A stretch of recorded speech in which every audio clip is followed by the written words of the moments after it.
así, ciclo de formación, y siempre recomendamos que todos los que quieran tener mayor participación en la iglesia o tener un liderazgo, es muy recomendable participar de este ciclo que hemos empezando viendo las características de la comunión anglicana y ahora estamos siguiendo con los 39 artículos de la fe o de la religión. Así que, como saben, estamos con los obispos Greg Venables y Brian, y también con Mario y conmigo. Estamos compartiendo la enseñanza. Así que vamos a comenzar. Greg, por favor, te invito a que lideres la reunión. Muchas gracias, Marcelo. Y gracias a todos la presencia. Gracias por la perseverancia, el interés, porque es importantísimo seguir. Hoy día queremos tener todo en un cajoncito y ya se sabe todo con unas palabras, pero la realidad es lejos de eso. Entonces, muchísimas gracias por acompañarnos y como siempre ver sus caras. Es un privilegio ver tantos amigos y hermanos ahí acompañándonos. Somos una gran familia, nosotros somos una gran familia. Muy bien, vamos a, siendo este encuentro un momento en la presencia de Dios, vamos a empezar, como es nuestra costumbre, en oración. Les invito a orar conmigo. Gracias, Padre, por el privilegio de poder acercarnos a ti, nuestro Padre, nuestro Creador. Reconocemos que no tenemos mérito, que no tenemos nada en nosotros que podría pagarte el privilegio de tu perdón y tu amor. Sencillamente venimos como pecadores perdonados, agradeciéndote tu presencia en nuestras vidas y especialmente en este encuentro donde estamos queriendo conocer mejor lo que tú nos has revelado en tu Hijo y en tu palabra. Pedimos tu protección sobre este encuentro, sobre la tecnología, sobre todo lo que vamos a compartir. Y pedimos que tu Espíritu Santo nos bendiga y nos ayuda a seguir aprendiendo y madurando para tu gloria, Señor. En el nombre de Jesús. Amén. Amén. Amén. Como siempre, es un gusto compartir este momento con lo que hoy día llamamos el cuarteto de los viernes. Con nosotros tenemos el obispo electo, coadjutor, Brian Williams. Bienvenido, Brian. Te invito a saludar.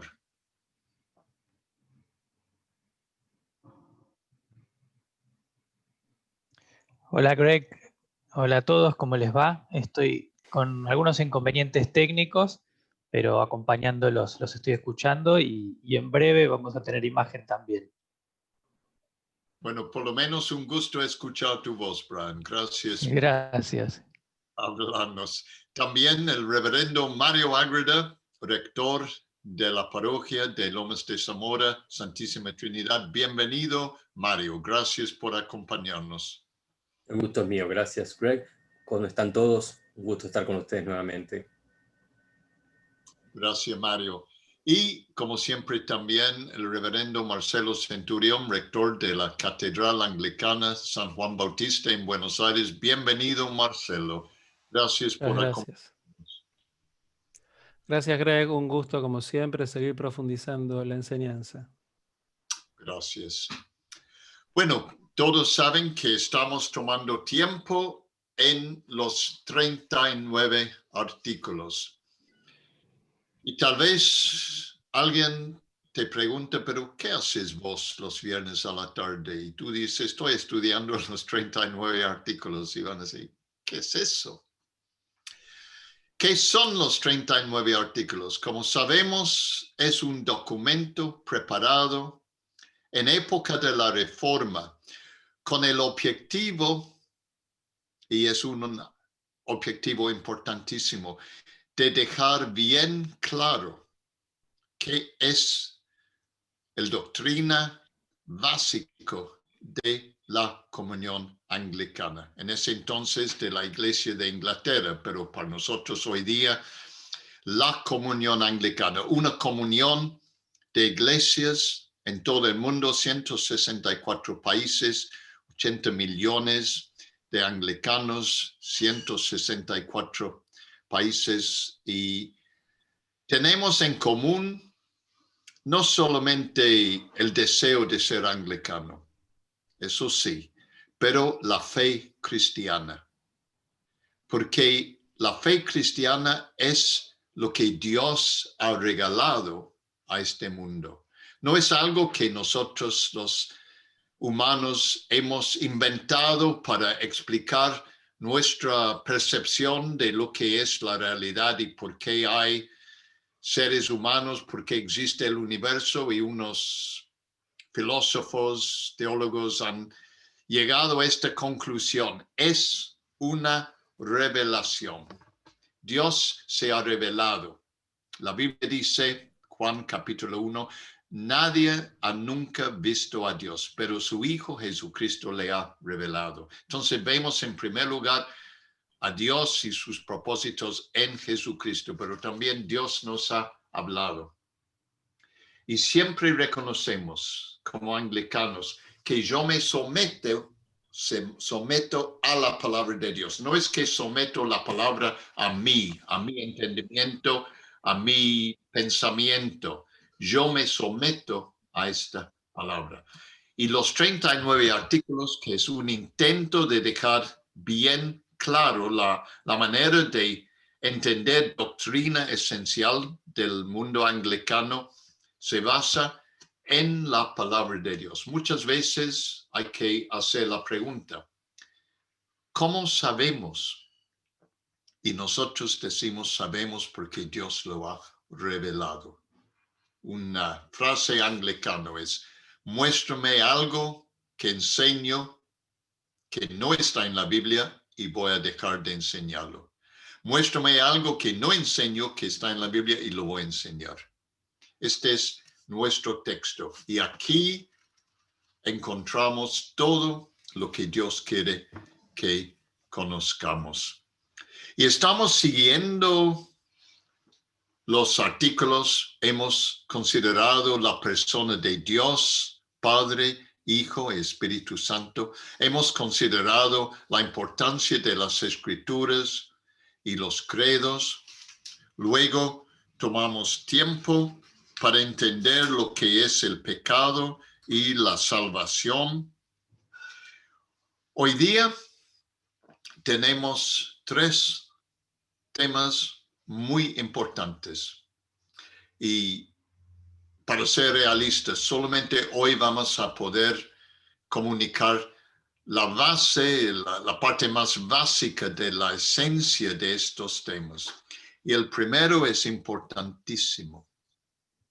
Es el artículo 17, que habla de lo que llamamos en la iglesia predestinación y elección. Ustedes saben que Dios nos ha creado con libertad. Lo examinamos la semana pasada. Podemos escoger. Yo me levanto a la mañana y en tiempos normales salgo de mi casa y yo puedo decidir, voy a la izquierda, voy a la derecha. Voy a tal lugar o voy a tal lugar. Voy caminando, voy corriendo. Tomo café, tomo té. Yo puedo tomar un montón de decisiones y yo vivo con el resultado de mis decisiones, causa y efecto. Y eso también tiene el lado moral. Yo puedo escoger hacer lo que Dios permite o no hacer lo que Dios quiere. Puedo escoger hacer lo que Dios ha prohibido y Dios va a honrar mi decisión. Voy a decir algo fuerte, pero es importante entenderlo.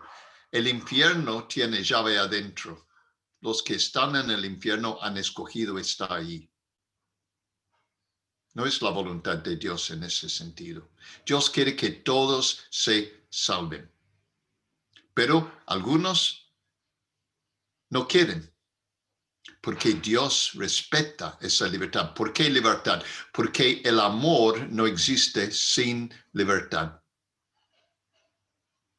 Cada vez que nosotros, los clérigos, realizamos un matrimonio, empieza con una pregunta, primero a la novia, después al novio.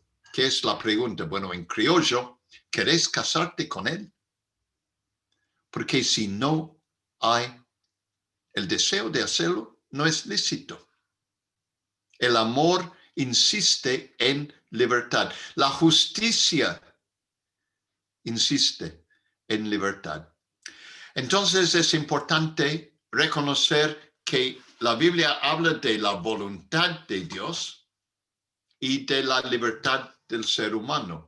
Pero hay una frase, por ejemplo, muchos son llamados, pocos, ¿se acuerdan? Escogidos. ¿Cómo se entiende eso? Elección.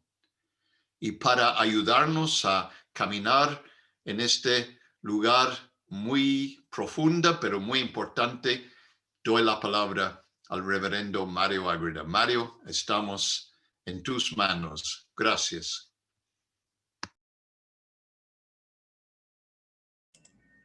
Gracias, Greg. Greg no es argentino, pero conoce algunas frases que nosotros usamos regularmente, porque ya tiene 20 años entre nosotros. Cuando me asignó este tema, creo que entendió que me hizo bailar con la más fea. Es un tema escabroso, espinoso, es un tema que dividió a la comunidad cristiana por 2 milenios, por tanto en 20 minutos no vamos a poder elucidar todas sus aristas y dimensiones, vamos a hacer simplemente un raconto de algunas posiciones teológicas y un poco siguiendo la línea de lo que Greg decía, ver que nosotros como iglesia tenemos una posición que si bien no es de única posición como en algunas otras comunidades cristianas, sí está bastante definida la orientación general. Y tenemos la ventaja también de poder ser flexibles para poder ver otras perspectivas.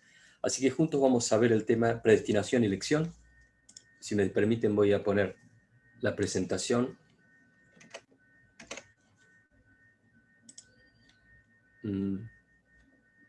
Disculpen que no tengo acá a la vista mi sharing. Yes.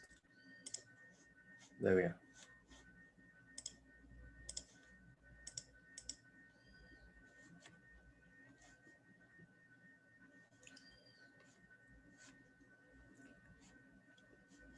Se está viendo, ¿verdad?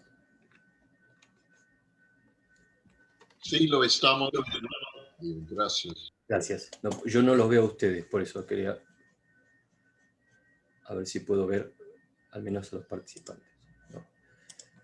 Bueno, voy a... Perdón, que no puedo ver a nadie, entonces no, es difícil mostrar vista.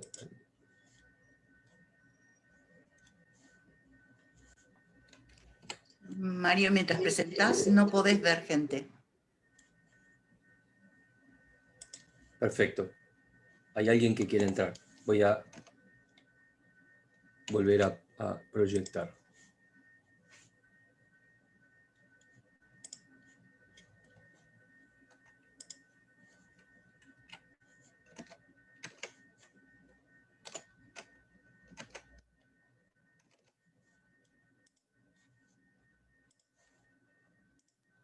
Bien. Voy a requerir la ayuda de algunos de ustedes porque es también muy largo el artículo 17, así que necesito, si puede ser, 3 personas que puedan ayudarme con, a leer las primeras diapositivas. La primera diapositiva sería esta. Quien quiera hacerlo puede ayudarnos, por favor. Artículo 17, la predestinación y elección. La predestinación a la vida es el eterno propósito de Dios, antes que fuesen echados los cimientos del mundo, quien por su invariable consejo a nosotros ocultos decretó librar de maldición y condenación a los que eligió en Cristo de entre todos los hombres y conducirles por Cristo a la salvación eterna como a vasos hechos para honor. Por lo cual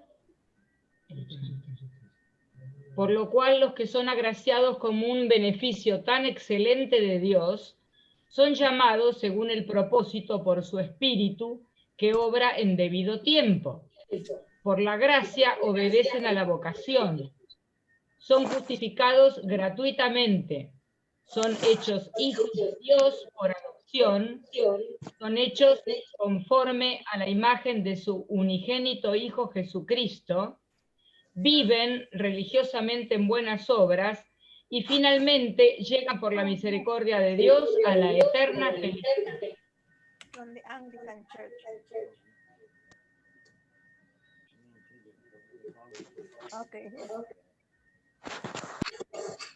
Como la consideración piadosa de la predestinación y de nuestra elección en Cristo está llena de un dulce, suave e inefable consuelo para las personas piadosas y que sienten en sí mismas la operación del Espíritu de Cristo, que va mortificando las obras de la carne y sus miembros mortales y levantando su ánimo a las cosas elevadas y celestiales,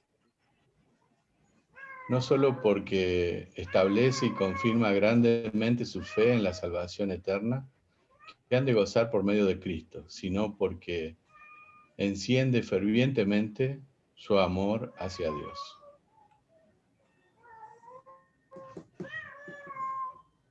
Y así para las personas curiosas y carnales, destituidas del Espíritu de Cristo, el tener continuamente delante de sus ojos la sentencia de la predestinación divina es un precipicio muy peligroso, por el cual el diablo les impele a la desesperación o al abandono de la vida más impura, no menos peligrosa que la desesperación.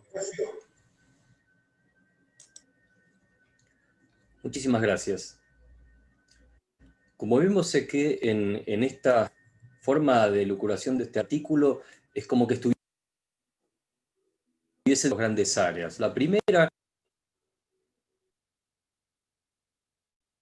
elección, habla de felicidad, habla de un lindo futuro, de un buen destino y que ha destinado para quienes ama una maravillosa vida en un sentido y un mucho mejor porvenir. Y la última diapositiva, la última cuarta parte de este artículo, habla del horror, habla de los que prácticamente están destinados a la perdición, pero les advierte que hay un peligro en permanecer en esa condición, con lo cual deja abierta la posibilidad de que no fuese todo malo y que hubiese alguna expectativa de salvación. Esto es una formulación histórica. Los 39 artículos de la religión son formulaciones históricas, no solamente doctrinales. Responden, por un lado, a doctrinas, pero también a un tiempo histórico determinado, a personas históricas que también los escribieron, y también a respuestas a problemas teológicos de la época. En este caso, en la formulación estaba dada también una contestación, de alguna u otra manera, a ciertos problemas teológicos que estaban dándose en tiempos de la Reforma, especialmente un problema fuerte y de fondo entre dos grupos que en el fondo a veces no eran tan diversos, pero parece que sí lo fueran, que son los calvinistas y los arminianos, y todo lo que está en el medio de ello. Entonces vamos a ver ahora que a raíz de esto surgen algunas preguntas importantes, como son estas que vamos a mostrar a continuación. Perdón, antes de continuar con eso, la última parte del artículo es una parte que es un beneplácito y que es una exhortación a continuar la escritura. Le pido a alguien, por favor, que lo lea, yo ya lo voy a presentar.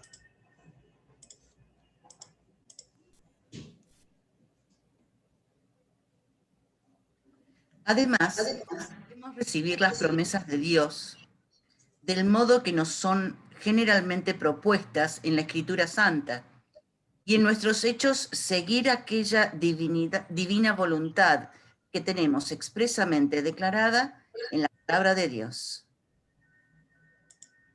Muchísimas gracias, Sandra. Vemos aquí entonces también que frente a una u otras posiciones doctrinales, hay un elemento central en toda la experiencia cristiana que es remitirnos en última instancia a la revelación de Dios. Entender que el único conocimiento posible de Dios que tenemos es ese conocimiento a través de la revelación.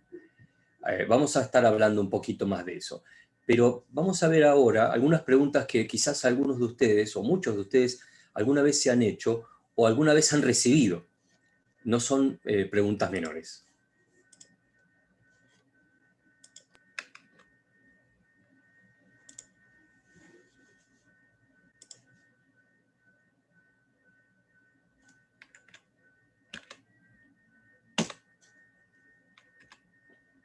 En la predestinación y elección, que son los temas, son doctrinas claramente expresadas en las Escrituras. Pero como dijimos, existen diversas interpretaciones teológicas que están asociadas a este problema. Nuestra Iglesia no sostiene una única visión al respecto. El artículo en cuestión tampoco lo desarrolla en detalle como una sola única postura, sino que deja como una amplitud de criterios, pero da algunos elementos que nos guían en la correcta dirección. Si la predestinación es verdad, me han preguntado en más de una ocasión, ¿qué pasa con el libre albedrío? ¿Somos solo títeres haciendo lo que Dios previó desde la eternidad? ¿Es que Dios predestinó solo a ciertas personas a ir al cielo? Y si esto es así, ¿es que predestinó a otros a ir al infierno? ¿Para qué molestarnos entonces, si esto es así, con evangelizar? O asimismo, si Dios predestinó solo a ciertas personas a ir al infierno, ¿cómo puede ser alguien culpable de pecado si solo está haciendo lo que Dios predestinó que haga?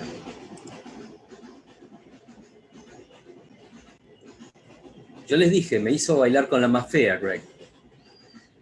No es un tema menor este, es un tema importante, ya que hasta el día de hoy, a 20 siglos de distancia, seguimos con estas preguntas y seguimos con estos planteamientos.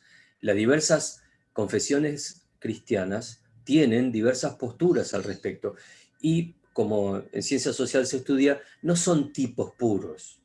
Muchas de ellas que parecen extremas en sus posturas, en sus postulados, en algunos casos se tocan, y en algunos casos se tratan de cuestiones quizás más sintácticas que semánticas. Y en algunos casos sí, efectivamente, hay alguna disidencia y disonancia. Vamos a tratar de estudiarlas un poquito ahora más en detalle.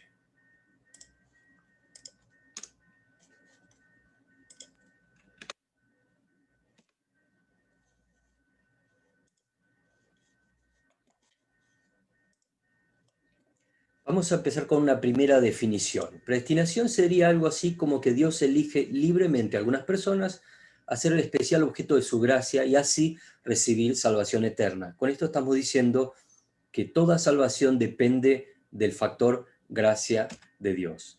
Pre es antes, es anterior. Destino es el punto final de arribo. Determinar entonces de antemano a dónde terminará una persona. Estamos hablando entonces de tiempos, ¿no es cierto? Determinación de antemano.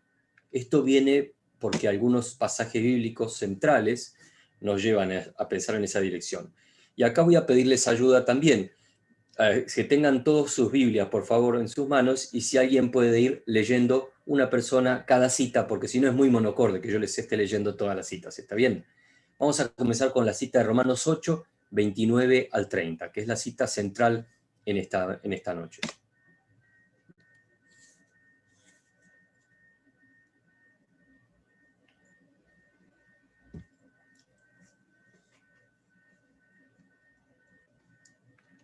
Si alguien la tiene, la puede leer, por favor. Si no, la puedo leer yo también.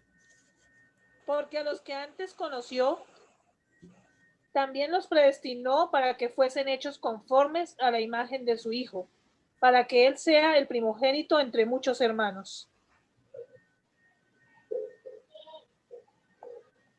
Y verso 30 también, por favor. Y a los que predestinó, a estos también llamó, y a los que llamó, a estos también justificó, y a los que justificó, a estos también glorificó. Muchas gracias.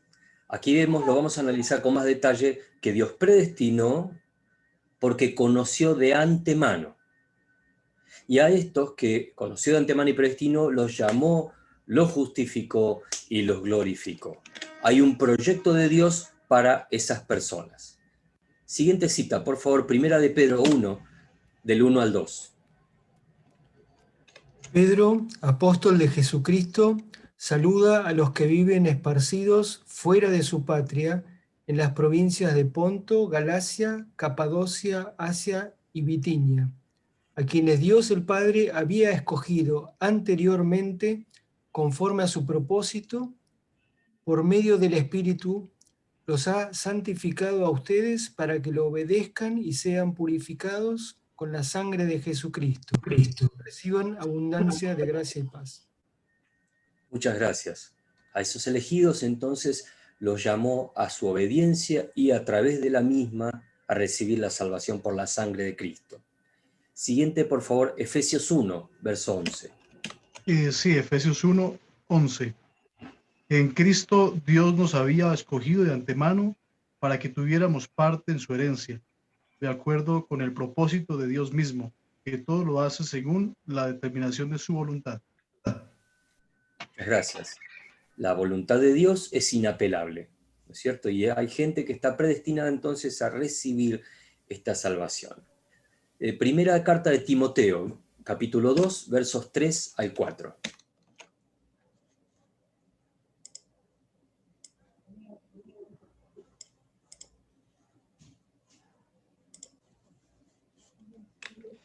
Esto es bueno y agrada a Dios, nuestro Salvador, pues Él quiere que todos se salven y lleguen a conocer la verdad.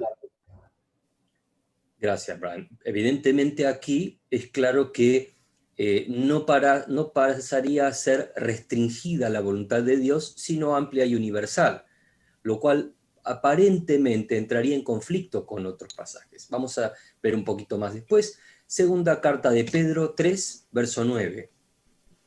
El Señor no retarda su promesa, según algunos la tienen por tardanza, sino que es paciente para con nosotros, no queriendo que ninguno perezca, sino que todos procedan al arrepentimiento. Muchas gracias. Evidentemente existe la posibilidad de errar, existe la posibilidad de alejarse de esa salvación, pero el Señor da tiempo para lograr ese arrepentimiento salvífico, ¿no es cierto? Evidentemente quiere la salvación de todos. Vamos ahora a la carta a los Efesios, capítulo 1, versos 4 al 5. Dios nos escogió antes de la creación del mundo para que seamos santos y sin mancha delante de Él. En amor nos predestinó para ser adoptados como hijos suyos por Jesucristo, según el buen propósito de su voluntad. Muchas gracias, Greg. Parece que efectivamente Dios tenía en mente, antes de la fundación del mundo, la fundación del hombre, según lo que dice el apóstol Pablo.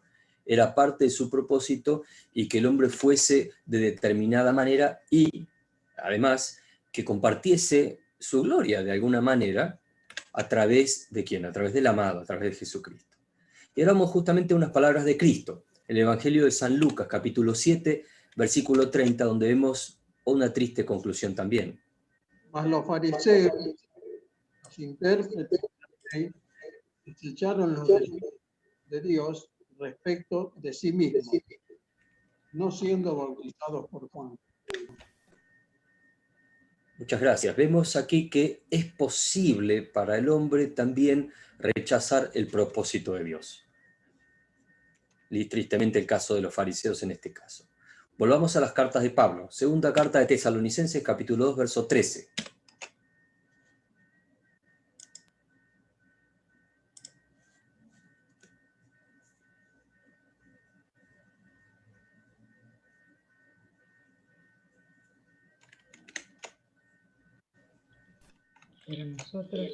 Pero nosotros debemos dar siempre gracias a Dios respecto a vosotros, hermanos amados, por el Señor, de que Dios os haya escogido desde el principio para salvación, mediante la santificación por el Espíritu y la fe en la verdad.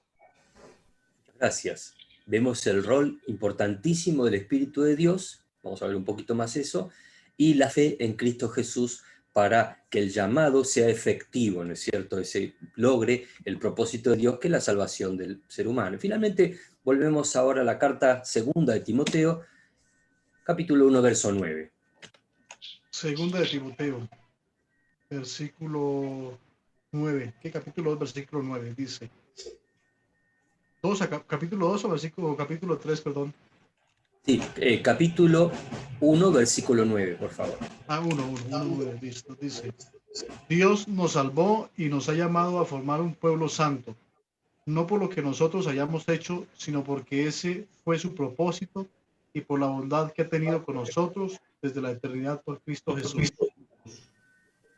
Muchísimas gracias. Evidentemente no alcanza con obras, simplemente es la gracia de Cristo otorgada desde la eternidad por Dios. Hay muchas más, por supuesto, pero estas son citas importantes, son citas centrales, y vamos a analizar un poquito más en detalle la cita de Romanos 8, que es la cita que normalmente se utiliza como elemento central para el desarrollo de esta doctrina. Veamos nuevamente la cita.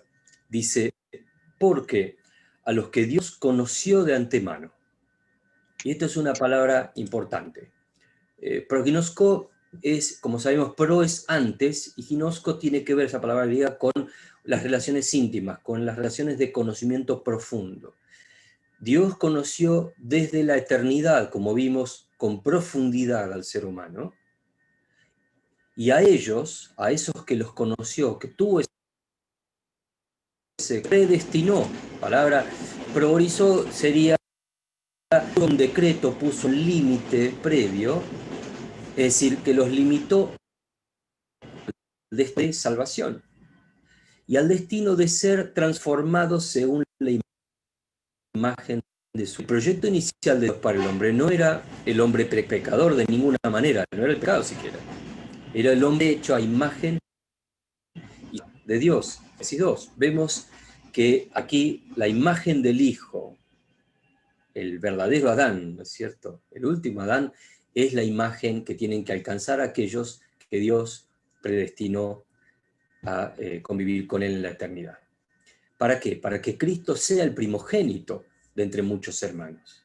A los que predestinó, entonces, los caleos los llamó. Los que llamó también los justificó. Y a los que justificó los glorificó. Es decir, que hay un camino de bendición para aquellos que fueron elegidos, ¿no es cierto? Con lo cual, volviendo al artículo 17, vemos que efectivamente la cuestión de la predestinación, de la cuestión de la elección, son parte consustancial de la Escritura. No podemos dejar de lado estos dos conceptos. El tema es cómo se articulan, ¿verdad? Vamos a ver un poquito en detalle este diálogo, estas dos posiciones encontradas, simplificadas, porque tendríamos que estar hablando muchísimo tiempo de cada una de las dos en sus diversas variantes. No nos da el tiempo como para desarrollar demasiado, pero vamos a ver un poquito por arriba el calvinismo como cuerpo doctrinal que deriva de las enseñanzas de Calvino, naturalmente pertenecientes a lo que fueron las iglesias de la Reforma. Respecto a la gracia, dice que los creyentes viven sujetos a Dios y no tienen la posibilidad de caer en condenación, dados que están sujetos a una especie de gracia irresistible de parte de Dios. Es decir, los creyentes están completamente asegurados en su camino y no hay posibilidad alguna de caer en condenación. Estamos hablando en términos generales. Después, si ustedes van a los manuales de teología, van a ver que hay variantes, ¿no es cierto? Con más extremas, menos. En cuanto a la elección, es incondicional, naturalmente. Dios, en su absoluta soberanía, elige para salvación eterna a quienes Él quiere, y los demás, llamados réprobos en un sentido, reciben la ira divina sin otra opción. Es decir, estaría bien dividido. En esto hay como dos grandes vertientes del calvinismo, algunos más extremos, el hipercalvinismo, dicen algunos, que tienen esto así al pie de la letra, y otros que tienen sus matices respecto de esto. Y de ahí deriva la seguridad eterna, ¿no es cierto? En este caso sería incondicional. La apostasía no es posible para aquellos que Dios elija, y es imposible, por otro lado, la salvación para quien estuviese elegido en contrario de la eternidad. Y en esto también se derivan por lo menos dos opciones: supra-lapsarianismo, que sería la posición más extrema, donde efectivamente se da esto así, y otros que tienen sus matices también. Aquí vemos entonces, a grandes rasgos, la posición final. Disculpen, acá en Lomas los trenes son uno atrás del otro a esta hora. Esta posición es así. un poco hacia el lado de la elección previa absoluta, el predominio absoluto de la soberanía de Dios, la elección previa sin posibilidad alguna de cambio en las formas más extremas, ¿no es cierto? Vamos al otro campo, que es el campo del arminianismo. Un cuerpo de doctrinas derivadas de la enseñanza de Jacobus Arminius, ¿no es cierto?, pertenecientes también a diversas iglesias reformadas. En la iglesia anglicana también se ha dado muchísimo el arminianismo en este campo, ¿no es cierto? La gracia en este campo puede ser resistida en un sentido por la voluntad humana, pero la misma sería irresistible para quienes Dios decida salvar. Es decir, Dios sabe bien quiénes van a responder efectivamente a su llamado. La elección en este caso es condicional, dado que depende de la fe en Cristo Jesús demostrada por el creyente. Acá hay una acción del creyente en la posibilidad de creer o descreer de aquello que Dios elige, que Dios enseña. Dios elige para salvación eterna a quienes Él ya sabía que tendrían fe en Cristo Jesús. La seguridad eterna, por tanto, es condicional. Todos los creyentes tienen la misma, con la condición que permanezcan en la fe de Cristo Jesús. Por tanto, la apostasía también es posible, pero solo en el caso, y en esto es claro, solo en el caso de un deliberado rechazo de Jesucristo y su gracia. Entonces así sí es irremediable. Es decir, existe la posibilidad de apostasía, pero existe la posibilidad del arrepentimiento también. Y la única posibilidad irremediable sería el rechazo deliberado de Cristo y su gracia. ¿Se acuerdan las palabras de Cristo cuando dice que decir algo contra Él puede ser perdonado? Lo que no es perdonable es decir algo en contra del Espíritu Santo, ¿no es cierto? En este caso tendríamos este ejemplo. Cuando se rechaza en forma absoluta el Espíritu de Dios que nos guía a Cristo Jesús, entonces ahí sería una caída irremediable. Vamos a ver lo que dijo Richard Hooker, que es uno de nuestros teólogos más eminentes del tiempo de la Reforma, y donde expresa un poquito el pensamiento detrás del artículo 17. Dios, dice, ha predestinado a ciertos seres humanos, no a todos. Lo que ha producido esto no es ninguna virtud humana, es decir, no tiene nada que ver con el ser humano en sí, con la omnisciencia de Dios. Para Él, para Dios, el número de elegidos es conocido. Dios sabe de antemano todo esto. Lo que impide esa gracia a algunos es solo su pecado, con lo cual nos muestra estar más cerca de esta segunda posición, ¿no es cierto?, donde el pecado sería aquel elemento que interviene en la imposibilidad de salvación del hombre. Para aquellos elegidos, la gracia de Dios es constante y final, y tiene que ver con lo que llaman después la perseverancia en la fe, ¿no es cierto? La posibilidad de perseverar en la fe también es una gracia de Dios, es una ayuda de Dios para poder sostenernos en este camino. La gracia interior que salva no es merecidamente dada a todas las personas. No hay mérito alguno para poder recibir esa gracia, esa seguridad interior de salvación.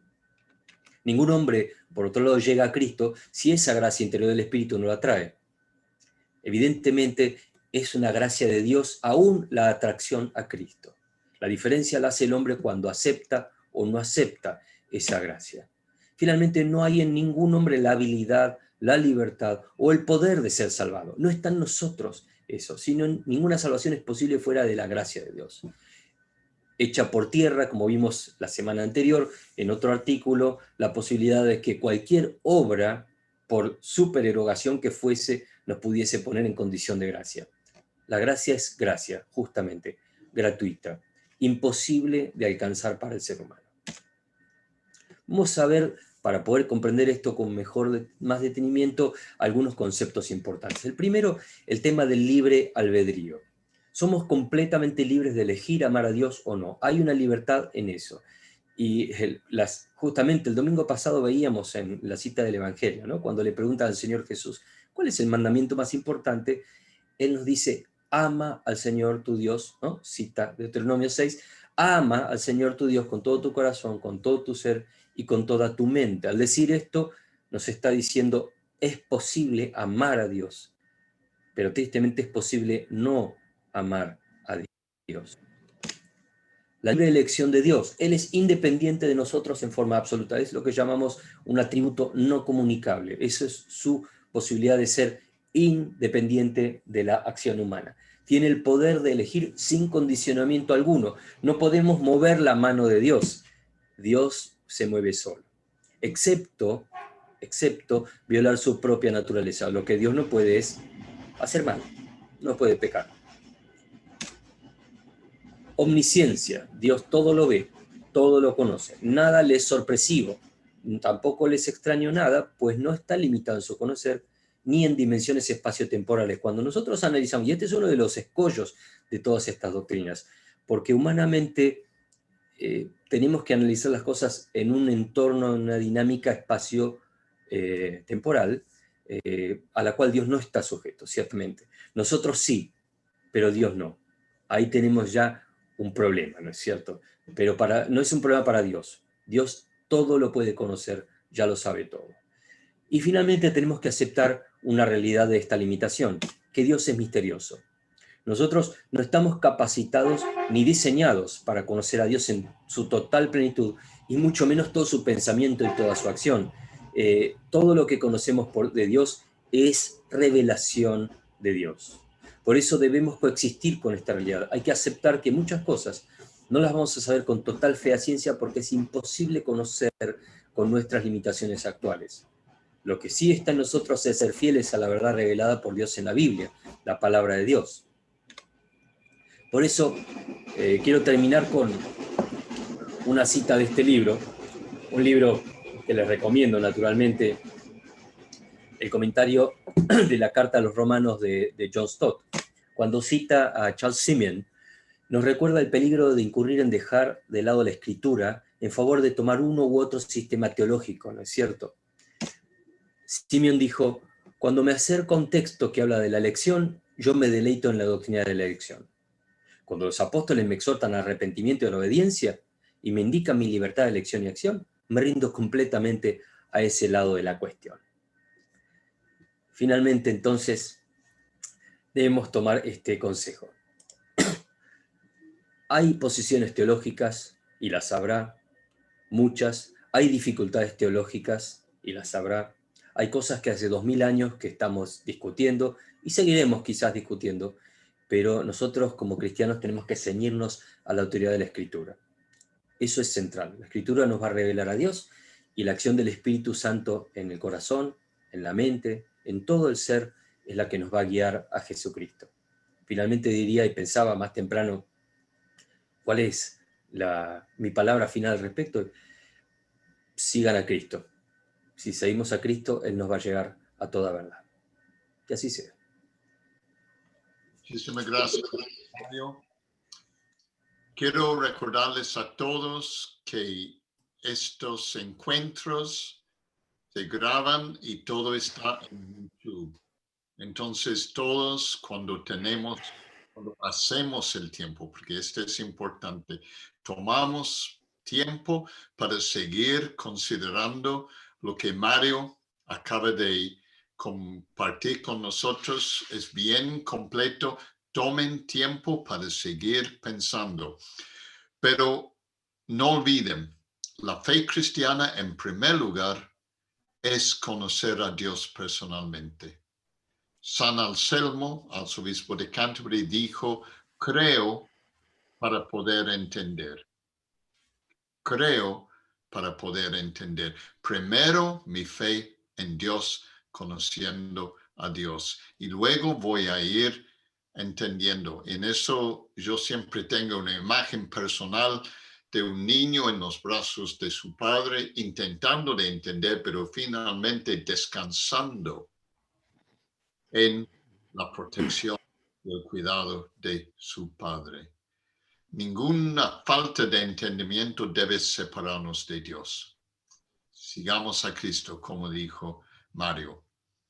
Ahora nos toca otro tema, igualmente importante, igualmente polémico. Y espero que todos están captando que todo lo que estamos considerando en este momento de la historia del mundo es como una postura que está lejos de lo que piensa la mayoría de la gente. No estamos viviendo en un periodo como tal vez en otro momento en la historia, especialmente del mundo occidental, donde la gente tenía algo de entendimiento de la Biblia, de la fe, y se podía ir acercándose. Hoy día es así o así. El evangelista J. John, un gran amigo, un gran evangelista, me dijo una vez, cuando yo voy, estaba hablando hace unos años, a un colegio para hablar de la fe cristiana, primero tengo que dedicar una sesión entera para explicar qué quiere decir la palabra Dios. Entonces ya estamos viviendo otro momento. Y todo lo que hemos hablado ahora con Mario, para algunos es totalmente irrelevante y para otros es una ofensa. Nunca olviden que eso fue la realidad del primer siglo también. ¿Cómo fue también el problema de pluralismo? Pluralismo es nuestra realidad hoy día. Cuando nadie puede imponer la fe sobre otro, cosas va con lo que acabamos de considerar, pero en el sentido de que no hay una verdad absoluta. Pluralismo. Pero Pablo predicaba en Atenas, ¿se acuerdan? Y ahí hablaba de los muchos dioses que habían. Es así hoy. Pero el cristiano, tomando en serio la palabra de Dios, dice, hay una sola salvación, hay un solo Salvador. Y la gente te va a decir, me va a decir, pero es una ofensa, eso es intolerancia, sí. Dios ha creado un mundo donde yo necesito oxígeno. Y yo puedo decir, pero qué ofensivo eso, que yo tengo que limitarme al oxígeno. Bueno, intenta de respirar otro gas, otra cosa, y ver cuántos segundos vas a vivir. Es un mundo intolerante en ese sentido, y hay un solo nombre con lo cual debemos ser salvos. Ahora invito al reverendo Marcelo Centurión a presentarnos el artículo 18 que habla de obtener la salvación eterna solo por el nombre de Cristo. Adelante, Marcelo. Gracias, Greg, muchas gracias. Cuando estabas contando esto de la intolerancia y de los pensamientos que tantos tienen sobre qué es la salvación, cuál es el desarrollo espiritual, cuáles son los destinos, justo vino a mi mente y a mi corazón, y ahí lo tengo sentado a Agustín Marsal, al lado de Catherine.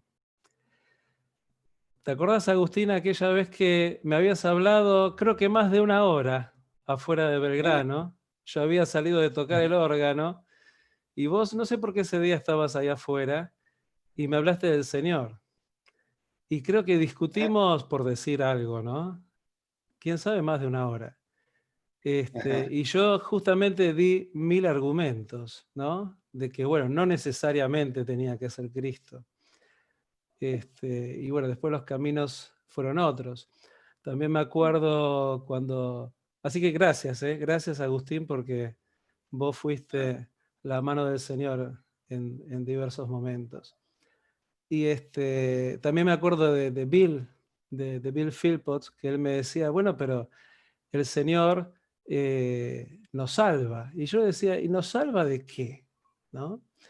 Y a veces es tan difícil entender, ¿no? Como decía Greg recién, bueno, primero cree y después entenderás algo, ¿no? Pues Dios es misterioso simplemente porque es insondable, ¿no? Ya es difícil conocer al ser humano y es infinito e imposible conocer a Dios, ¿no? Conocer, sí, en ese sentido de que te llega y te impacta y te transforma, pero comprenderlo es imposible, ¿no? Así que, bueno, cuando Greg hablaba de todo eso, me acordaba de vos, Agustín, y ahí estamos. Le voy a pedir a Sandra, por favor, que ponga el texto del artículo 18.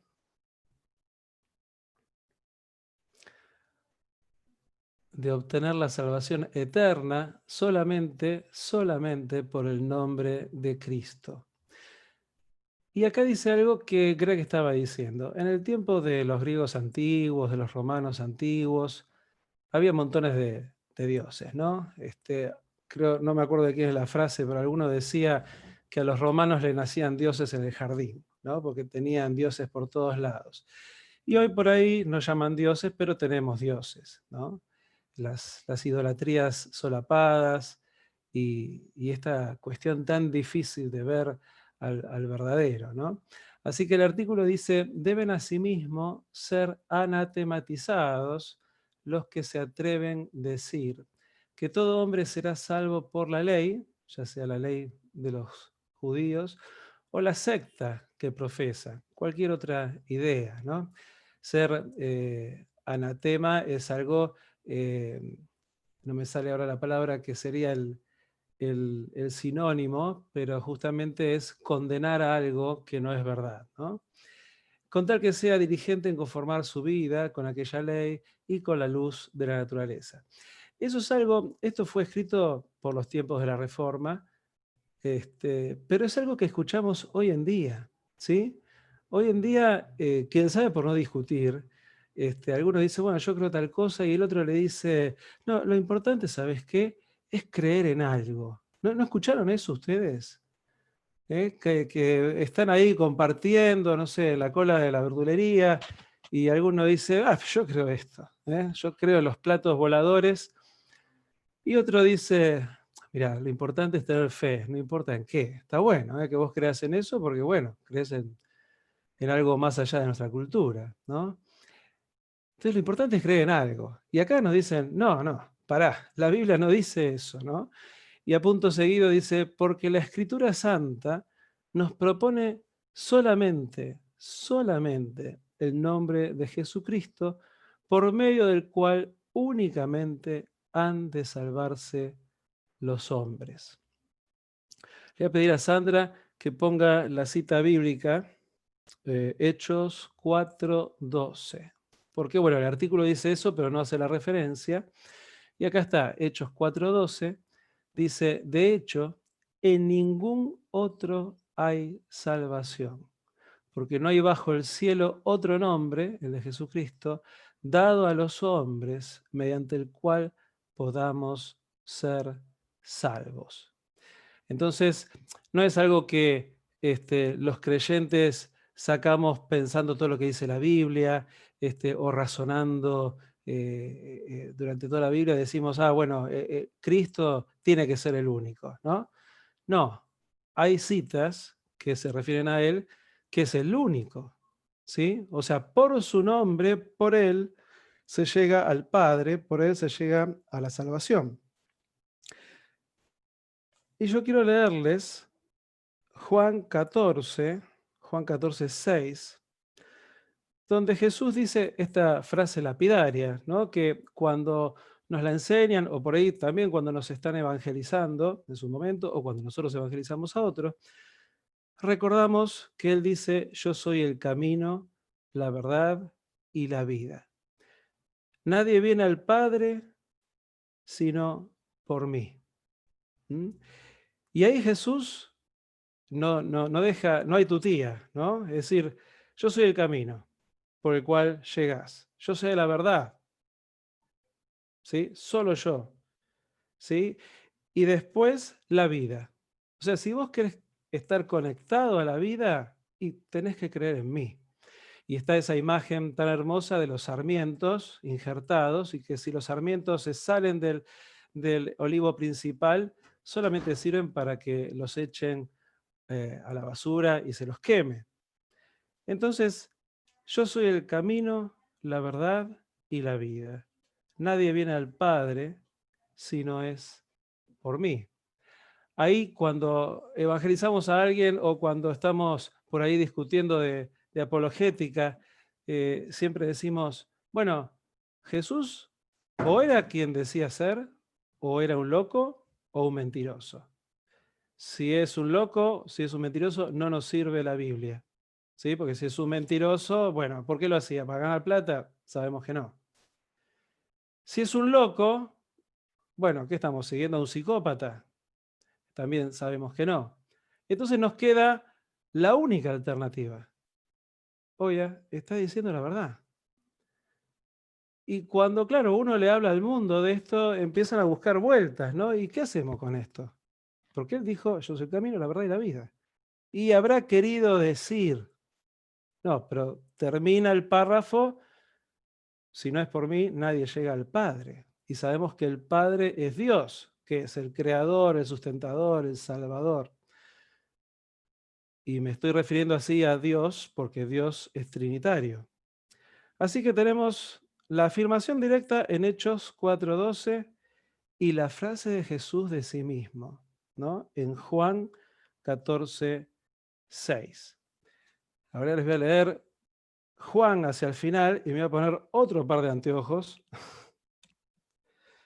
Juan capítulo 20, versículos 30 y 31. Ahí está terminando el Evangelio y dice, Jesús hizo muchas otras señales milagrosas en presencia de sus discípulos, las cuales no están registradas en este libro. Pero estas se han escrito para que ustedes crean que Jesús es el Cristo, el Mesías, el Hijo de Dios, y para que al creer en su nombre, único nombre sobre la tierra para salvarse, y para que al creer en su nombre tengan vida. Y ahí otra vez nos refiere a yo soy el camino, la verdad y la vida. ¿Sí? O sea que esto incluye a todo. Entonces otra vez, una y otra vez se vuelve la centralidad de Cristo, Cristo, Cristo, Jesucristo. Y quiero recordar que la vez pasada, cuando veíamos el artículo de Cristo, el único sin pecado, habíamos recordado la cita de 1 Timoteo 2:5, donde se decía, el único mediador entre Dios y los hombres es Jesucristo. Jesucristo, hombre. Entonces todo nos lleva a Cristo. Y las actividades y funciones tienen que ver con Cristo. ¿Sí? Él es mediador, Él es el Salvador, Él es el camino, Él es la verdad. Él es Dios. Entonces todo nos lleva a eso. Y como planteaba Greg, en una época como la que vivimos, que llamamos posmodernismo, aunque se está haciendo largo, ¿no? Bueno, nos están pasando muchas cosas, pero que no son nuevas, ¿no? Ya pasaba el tiempo aquello de los romanos y los griegos, ya pasaba el tiempo de la Reforma, y nosotros le llamamos posmodernismo. O sea, la verdad es relativa, cada uno tiene su verdad. Entonces hoy, otra vez volvemos a pensar que, bueno, cualquier camino es verdadero, si a vos te hace bien, o que la figura de Cristo puede ser cualquier figura. Entonces, como dije antes, capaz viene uno y te dice, bueno, pero Cristo fue un extraterrestre, ¿no? Entonces, ¿y por qué?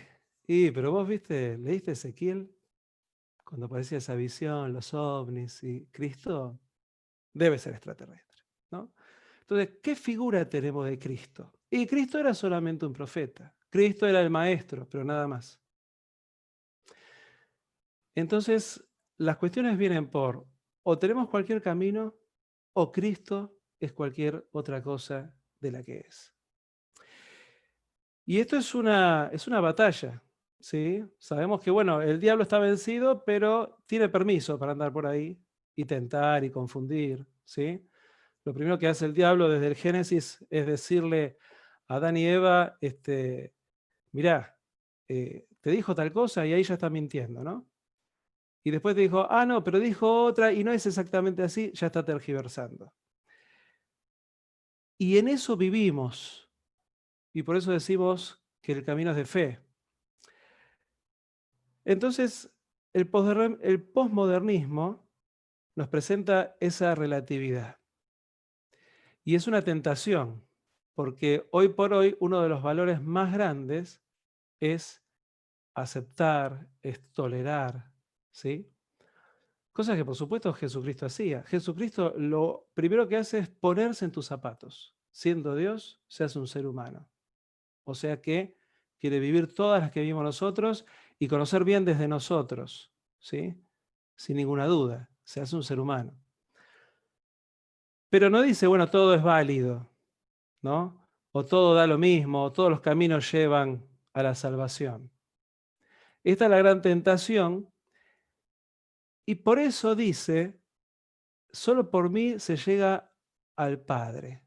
Y en otro momento de la Escritura dice, a mí también vienen los que el Padre envía. Y acá yo quiero que ustedes vean que toda la actividad divina, se centraliza, es trinitaria, y aparte toda la actividad salvífica y lo que la rodea, la enseñanza, lo que fuere, está hecha por Dios. Dios no acepta que nadie haga nada en su lugar. Él podría decir, bueno, vamos a hacer la salvación solo por los profetas. Entonces mando a los profetas. Pero no. O mira, vamos a hacer la salvación que todos tengan una iluminación. Y lo hace. ¿No? De alguna forma todos somos iluminados y conocemos cómo son las cosas y listo. Sin embargo, no. Él es el que crea, es el que sustenta y es el que salva. Y es trinitario. Yo quiero, porque una de las consecuencias de la Escritura y de ver cuál es la actividad de Dios es que Él hace todo y no le deja nada a nadie. No le dice a otro que salve por Él.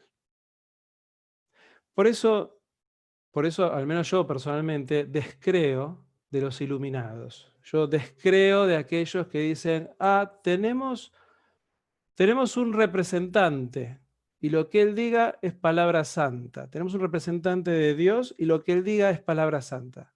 No, porque Dios nunca actuó así. Dios siempre hizo primero Él las cosas para que después las hagamos nosotros. Dios siempre hizo lo que Dios tiene que hacer. Él crea, Él salva y Él sustenta. Él no deja en manos de nadie lo que es propio de la actividad divina. Entonces, el posmodernismo nos manda a otra punta, nos manda a ese extremo de que lo que hagamos los seres humanos todo sirve, está bien, todo sirve, y lo que pensemos, todo es verdad, porque la verdad es relativa y cada uno tiene su verdad, ¿no? Y en cambio la palabra de Dios nos dice, no, Dios es el que hace todo. Dios se revela a sí mismo, Dios se envía a sí mismo, Dios salva y Dios sustenta. Y por eso decimos que la salvación se recibe, no se logra, se recibe. No es una iluminación, es un regalo. Y lo otro que quiero ver en esta tarde es que esta forma trinitaria la vemos siempre. Siempre que Jesús hace algo, ahí está atrás el Padre, está el Espíritu Santo obrando. Ya desde el principio de la Biblia, en el Génesis, y Dios creó y creó hablando. Y ese hablar, esa palabra, es Cristo. Inmediatamente en el segundo versículo dice, y el Espíritu de Dios andaba sobre las aguas. O sea, están ahí los tres. Y los tres están todo el tiempo accionando. Pero de esos tres, el que se hizo ser humano es el único nombre por el cual viene la salvación. Y entonces, ayer hablando con Greg, yo me acordaba de un miembro allá en Flores, que ahora no sé por dónde andará, pero que él me había contado que, bueno, andando por las sierras de Córdoba, en un momento de mirar y contemplar la naturaleza, él dice, Señor, vos creaste esto. Esto es obra de Dios Todopoderoso. Señor, vos estás ahí. Y me entrego a vos. Entonces yo le dije, bueno, ahí te entregaste al Señor. Pero hoy vamos a hacer una entrega a Cristo, con nombre y apellido. Igual yo sabía que esa persona, por su background cultural, era cristiano en sentido cultural, ¿no? Pero él se había entregado en ese momento. Y luego le puso nombre y apellido, ¿no? Y ayer con Greg decíamos, bueno, Dios no tiene tiempo, está fuera del tiempo, entonces Él ve todo eso, ¿no? Lo que fue un proceso para este hombre, Él lo ve todo junto, ¿no? Y la Biblia nos dice que hay una revelación que es la naturaleza. Y los teólogos dicen, bueno, la primera revelación, la naturaleza. Y la revelación estricta es la palabra de Dios, ¿no? Y ahí está, entonces, Dios nos deja todo el tiempo sus huellas para que lo aceptemos. Pero no se contentó con eso solo, sino que dijo, no, yo envío al que es sobre todo nombre, que es como decir, yo me envío a mí mismo, porque yo hago todo esto. Y vos no tenés que hacer nada, tenés que recibirlo. Así que, si alguno de ustedes siente que tiene que hacer eso hoy, por favor, no se lo impida, hágalo, ¿no? Entréguese a Jesucristo, el nombre sobre todo nombre. Y aquí, ahora ya le paso la palabra a Greg. Muchísimas gracias, Marcelo. Mucho para pensar, pero como dijo Marcelo, les animo a tener la seguridad de que tú has escuchado a Dios llamándote y has dicho sí. Eso es fe. Creer en lo que Dios ha dicho. No hay nada peor que decir que no se puede confiar en la palabra de alguien. Si tú no confías en esta palabra, estás diciendo de Dios que Él es un mentiroso. Pero vivimos en una cultura que dice todo lo contrario. Por eso les animo a leer la palabra de Dios para ser renovado en el espíritu de la mente. Porque cuando yo me convertí, ustedes ya conocen la historia, estudiante, rockero, viviendo la vida loca de los 60 y conocí a Cristo. Pero mi mente se había formado en el postmodernismo y me costó un tiempo empezar a pensar como cristiano, porque mi mente no correspondía a mi fe. Por eso la palabra de Dios. Pero toda la cultura actual va contra eso. Y es absurdo, y uso la palabra sabiendo lo que digo, porque ¿qué dice lo que Marcelo acaba de compartir? No hay credos, solamente hay un credo que dice que no hay credos. Es una contradicción, porque si decimos que cualquier credo es la verdad, bueno, el credo que dice que no hay credos es una contradicción. Yo me acuerdo hace años me pidieron hacer una misión en una universidad en Inglaterra y yo conocí un estudiante brillante y sentado tomando café con él, él me dijo, muy interesante todo lo que usted está diciendo, pero usted sabe que no hay absolutos. Y yo le pregunté, ¿estás seguro? Absolutamente, me dijo. Es una contradicción.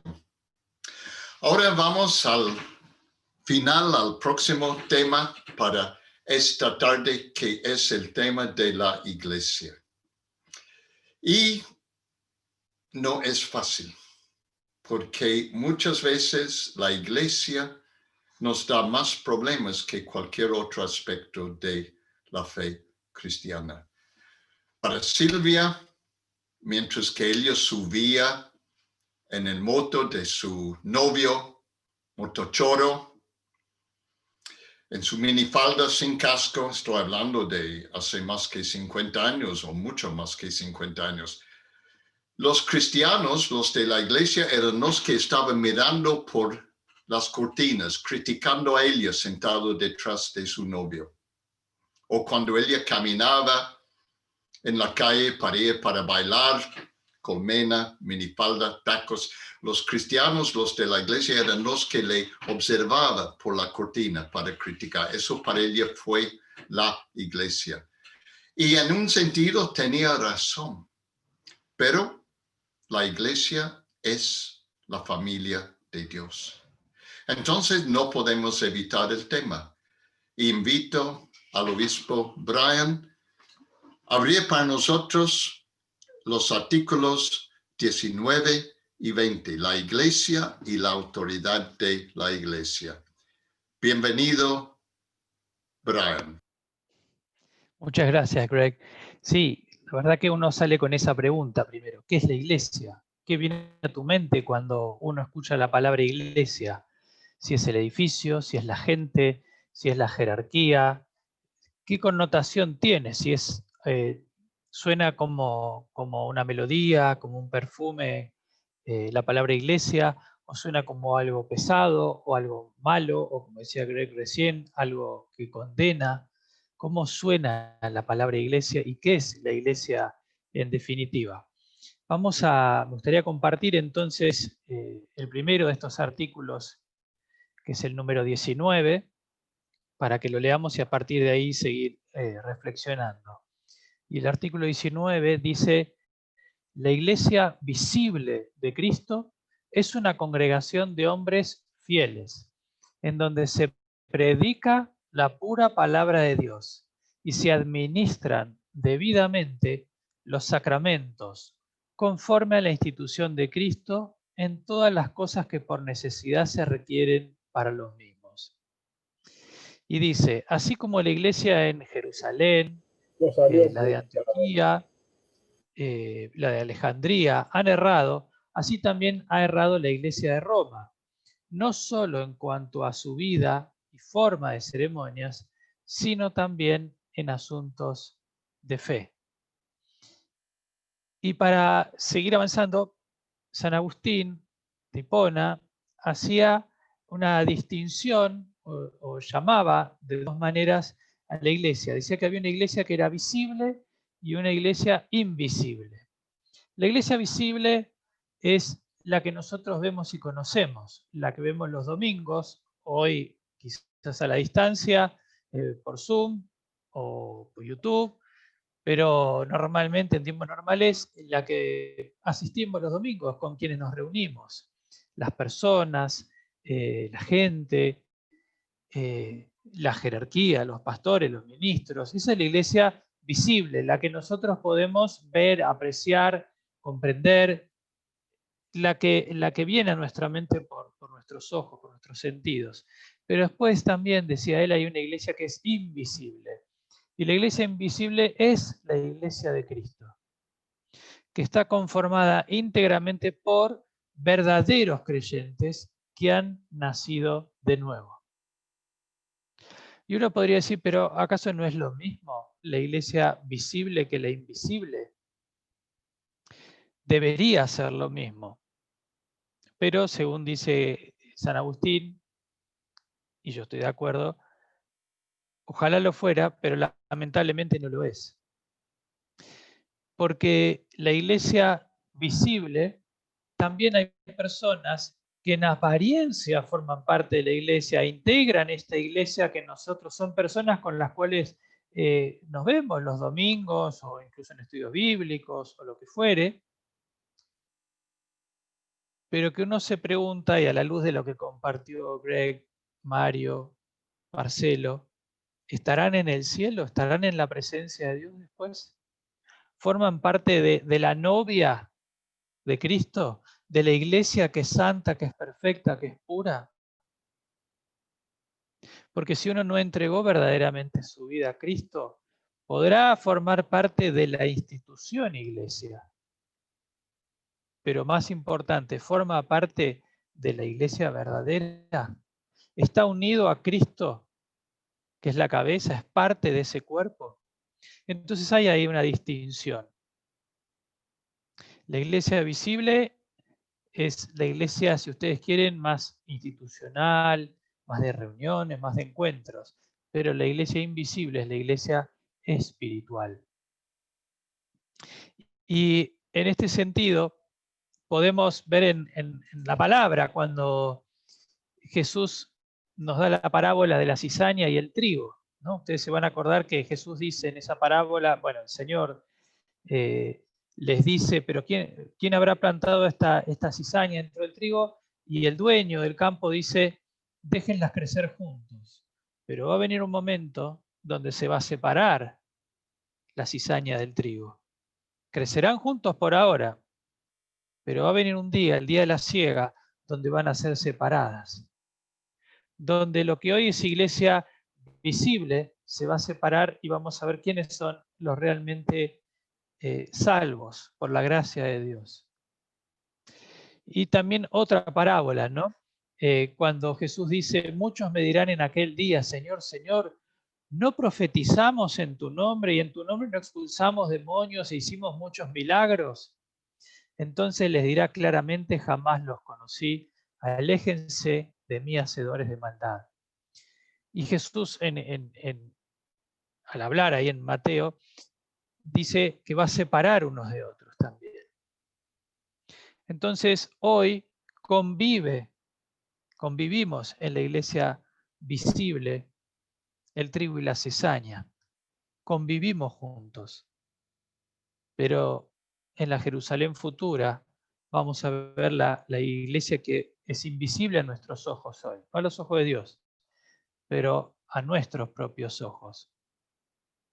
En Hechos, capítulo 2, versículos 41 y 42, nos dice, así pues, los que recibieron su mensaje, Pedro acababa de predicar, estamos en Pentecostés, el primer Pentecostés, y dice que los que recibieron este mensaje de Pedro fueron bautizados, y aquel día se unieron a la iglesia unas 3.000 personas. Y dice que ocurrió después. Se mantenían firmes en la enseñanza de los apóstoles, en la comunión, en el partimiento del pan y en la oración. Entonces, como vamos a ver ahora en el artículo siguiente, el número 20,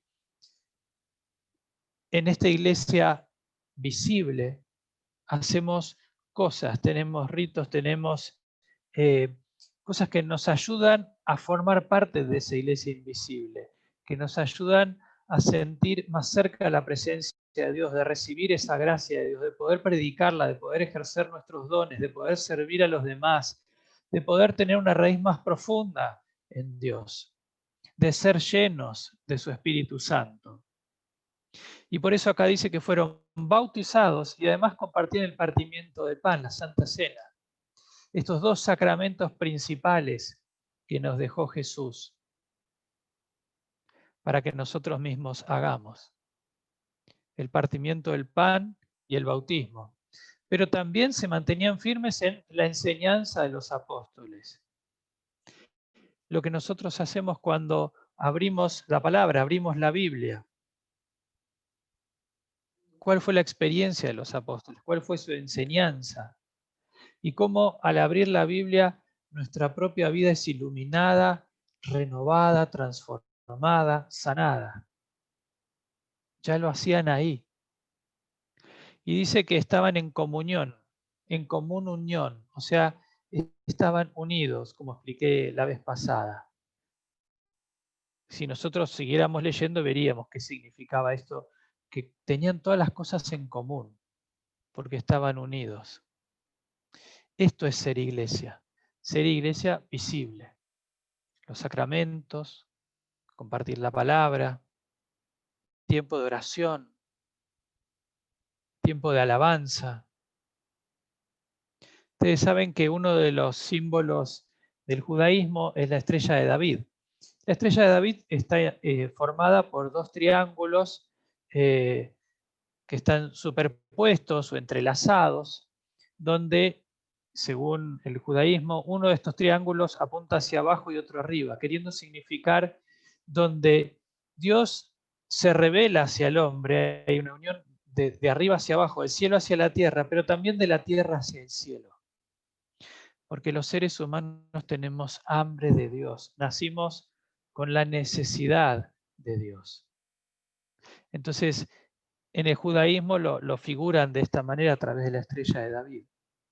Para nosotros está plasmado en la persona de Jesús, que viene a nosotros para llevarnos a Dios. Bajó del cielo para nuestra salvación. Después Él subió al cielo y nos va a llevar a ese lugar prometido. y acá estamos, formando parte de su iglesia.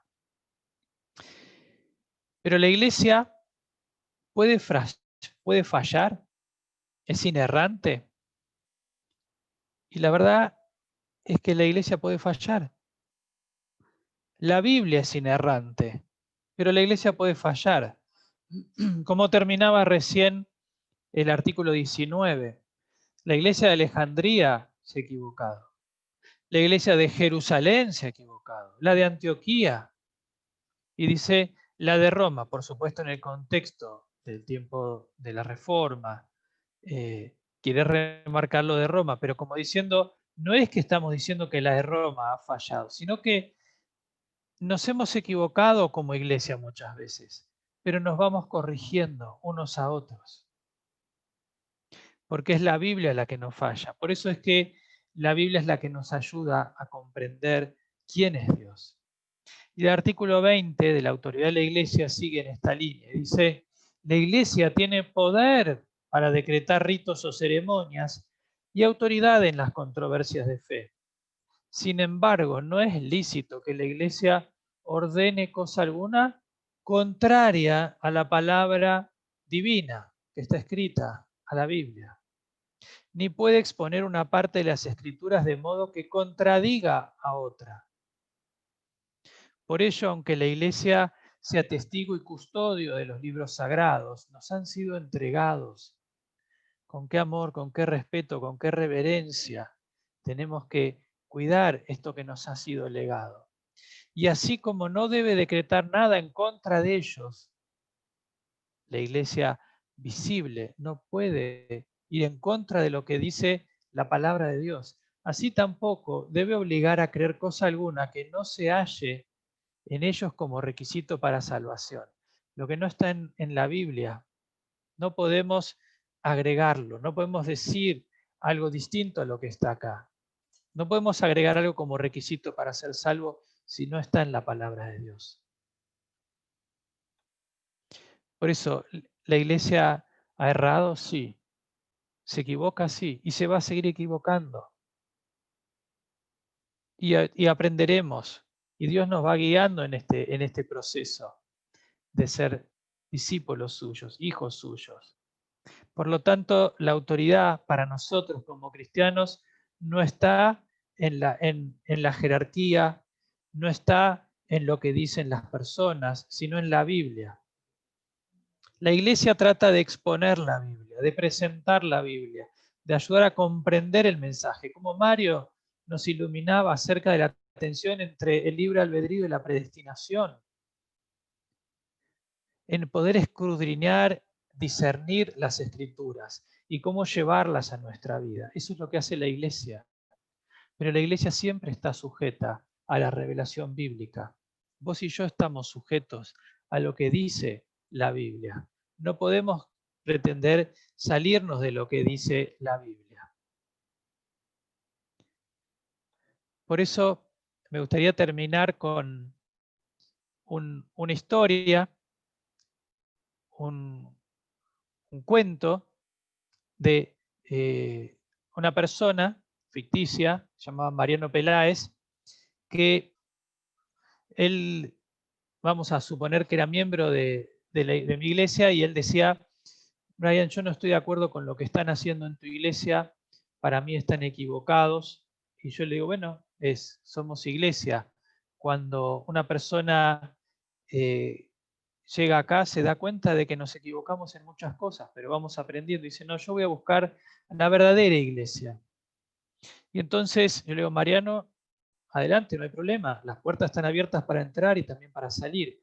Pero cuando encuentres a la verdadera iglesia, avísame, porque yo también quiero ir a esa iglesia. Y así se fue Mariano Peláez. Al rato, al mes más o menos, me dice, encontré la verdadera iglesia. Es la Iglesia Católica Apostólica Romana, la parroquia que tenía en la esquina de mi casa. Yo le digo, ¿vos estás seguro, Mariano? Sí, sí, sin ninguna duda. Esta es la verdadera iglesia. Yo digo, bueno, hagamos una cosa. Vos seguís yendo. Y si en 6 meses vos seguís pensando que esa es la verdadera iglesia, yo me cambio de iglesia, no tengo problema. Pasaron 2 meses y Mariano me llama y me dice, empecé a encontrar errores también en la Iglesia Católica Apostólica Romana. Pero ahora estoy yendo a una iglesia bautista y esta es la verdadera iglesia. Digo, pero ¿vos estás seguro, Mariano? Absolutamente esta es la verdadera iglesia. Acá se predica la palabra, acá se vive de acuerdo a los dones, bajo la guía del Espíritu Santo. Digo, bueno, 6 meses. Y si en 6 meses vos encontrás que esa iglesia bautista es la verdadera iglesia, me paso a la iglesia bautista. Y pasaron 2 meses. Y Mariano me llama y me dice, no era la anglicana, no era la católica apostólica romana, no era la bautista, era la luterana. Ahora sí encontré la verdadera iglesia de Jesucristo, me dice. Yo le digo, te doy 6 meses. A los 6 meses me llama y me dice, ahora sí encontré la verdadera iglesia. ¿Por qué no venís a verla? Digo, ¿pero cuánto hace que estás en esa iglesia? 6 meses, ya pasaron 6 meses, esta es la verdadera iglesia. Perfecto, le digo. Me voy a esa iglesia, me pasa la dirección, me fui a la iglesia. Cuando yo estaba llegando a la iglesia, veo un cartel enorme arriba de la puerta y decía, bienvenidos a la iglesia de Mariano Peláez. La verdad es que no existe la iglesia perfecta. Solamente la novia de Jesucristo es la iglesia perfecta, la iglesia invisible. No es la nuestra, no es la de los hombres. Nosotros estamos en un camino y una búsqueda. Y por eso siempre decimos, la Biblia es nuestra autoridad. Nunca podemos pretender estar por encima de la autoridad de la Biblia. Que Dios los bendiga. Gracias, Brian.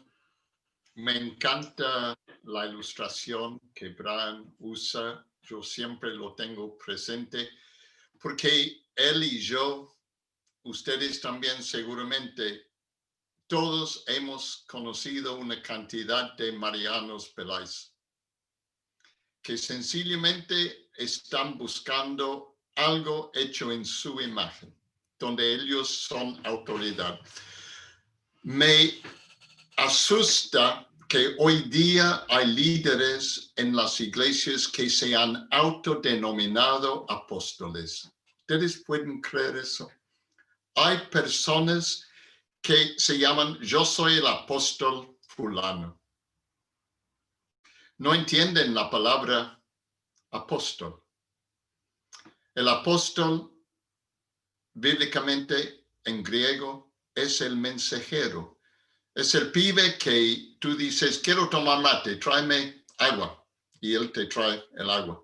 Después te dice, quiero tomar coca, vaya a la esquina, comprarme. Eso es el mensajero. Eso es el apóstol.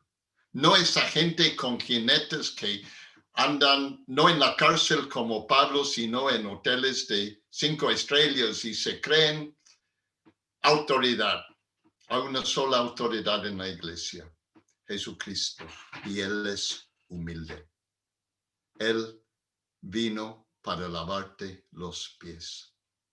Él vino para morir, para que tú y yo seamos parte de su iglesia.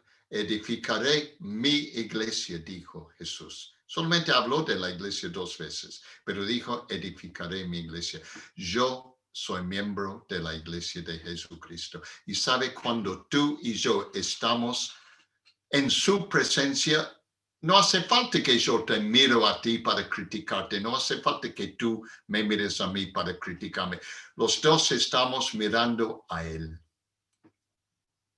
Y arrodillados, los cristianos de la iglesia verdadera no pelean. ¿Por qué estamos arrodillados en la presencia de Dios? ¿Qué te hace miembro de la iglesia? Nacer de nuevo. Jesús dijo a Nicodemo, tenés que nacer de nuevo. En el arameo criollo, tenés que nacer de nuevo. ¿Por qué? Porque si no, no tenés vida todavía. ¿Has creído en Jesús? ¿Has dicho sí? No hace falta entender todo, como ya hemos visto. Hay que saber que, como decía Mario, te está llamando. Hay que creer, como decía Marcelo, que es el único Salvador. Hay que saber que tiene una sola iglesia llamada Iglesia de Jesucristo, como dijo Brian. Pero ni hace falta palabras. ¿Se acuerdan cuando yo me declaré a la rubia? Fin del año 69. Ella me había conocido 3 semanas máximo. Pelo largo, ¿qué habrá pensado de mí? No sé. Pero cuando yo me declaré, no me dijo ni una palabra, solamente corría por su cara una lágrima. ¿Qué decía esa lágrima? Creo. ¿Has respondido a la invitación de Jesús? Tal vez con una lágrima, tal vez así, pero estás diciendo, yo creo en ti, yo confío. Y así somos miembros de la iglesia. Les invito a orar para terminar el encuentro de hoy. Gracias, Padre, que podemos confiar que tú vas a cumplir con tu voluntad. Solamente queremos hacer lo que tú quieres. Ayúdanos a tomar tu palabra en serio y hacer lo que tú nos dices.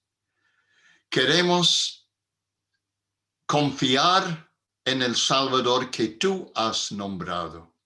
Proclamamos con nuestras bocas y creemos en el corazón que Él es tu Hijo, nuestro Salvador. Y queremos ser parte de tu iglesia, miembros de tu familia, de la novia. Gracias que hemos podido confiar y así somos miembros de tu iglesia. Ayúdanos a ser una iglesia que refleja la gloria de tu presencia entre nosotros. Cuídanos en estos días complicados. Pedimos tu protección y misericordia sobre el mundo, sobre nosotros. Cuídanos en estos tiempos también de desafío donde nos toca proclamar la verdad del Evangelio en circunstancias muy especiales. Y acompáñanos para que todo sea para tu gloria. Y ahora que la paz de Dios que excede todo entendimiento guarde nuestros corazones y mentes en el conocimiento y el amor de Dios y de su Hijo Jesucristo nuestro Señor. Y que la bendición de Dios omnipotente, el Padre, el Hijo y el Espíritu Santo esté con cada uno de nosotros ahora y para siempre. Amén y amén. Una vez más, gracias Brian, gracias Mario, gracias Marcelo, gracias Sandra y John ahí para acompañarnos. Abrazos fuertes a cada uno de ustedes. Ojalá que pronto podamos comer asado y tomar un poco, tal vez juntos. Dios nos dará ese privilegio, pero mientras tanto les queremos mucho. Oren por nosotros, nosotros por ustedes. Que el Señor les bendiga. Gracias, Marcelo. Puedes cerrar la reunión. Bueno, gracias a todos. Recuerden que esto en la medida de lo posible, lo antes que podamos, digamos, ya se sube a YouTube, si lo quieren repasar, porque bueno, hay muchas cosas para ver, así que lo tienen ahí en YouTube. Hoy es un día especial porque estamos transmitiendo en directo por YouTube, así que otro hito de las comunicaciones. Lo que sí hemos perdido nuestro contacto con Facebook, pero vamos a ver si lo recuperamos. Así que estamos trabajando en eso. Bueno, como siempre, muchas gracias por asistir. Gracias a los que son de otros países. Y como dice Greg, gracias por querer aprender y profundizar, que significa querer ser discípulo. Muchas gracias. Gracias. Gracias, buenas noches. Buenas noches. Gracias, buenas noches. Buenas noches, gracias. Gracias, buenas noches. Chao. Lindo verlos. Hasta luego. Chao. Muchísimas gracias. Buenas noches. Hasta luego. Chao, Alicia, Alberto. Chao, Elizabeth. Buenas noches. Buenas noches. Buenas noches.